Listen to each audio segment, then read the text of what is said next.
You probably have guessed what the homework for this week will be. The homework is to make your own test styles.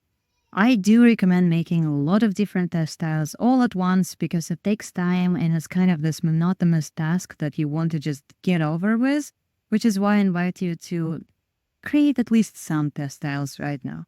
You can always create them later, that's not a problem. But the ones that you're planning to fire to the first temperature, to bisque temperature, I do recommend making now so that they can dry and be bisque fired sometime soon so that you can use them for your experiments later in the course. Think about how many of them you'd like to make. Maybe there's something that you wanted to test for a really long time and you know what kind of test styles you'd like to have for this, so make those. Think about what kind of clay bodies you're normally using and what kind of clay bodies you'd like to be testing for this course. The second part of the homework is to begin creating this digital library of testing for yourself.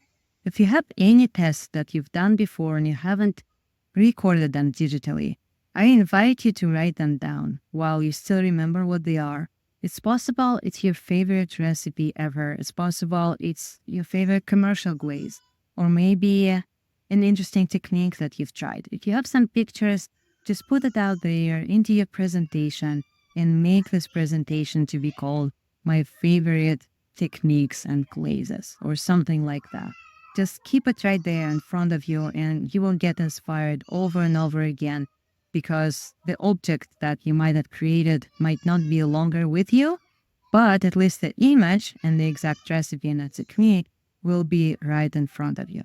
So for the second part, I invite you to begin recording your tests digitally, or at least create a PowerPoint, create a presentation where you're gonna write down all the results. In terms of philosophical questions, I do like to think about where my life is predictable and where my life is free and flowing and unpredictable, of how I deal with this unpredictability and to which extent I want it to be unpredictable versus predictable.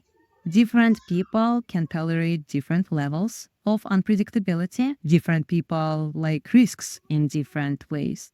And so I want you to ponder, how does it apply to your ceramics? When has control over an outcome brought something really good to your life versus when letting go and surrendering and just saying whatever helped you as well? And how do you define the balance between these two in your art and in your personal art practice?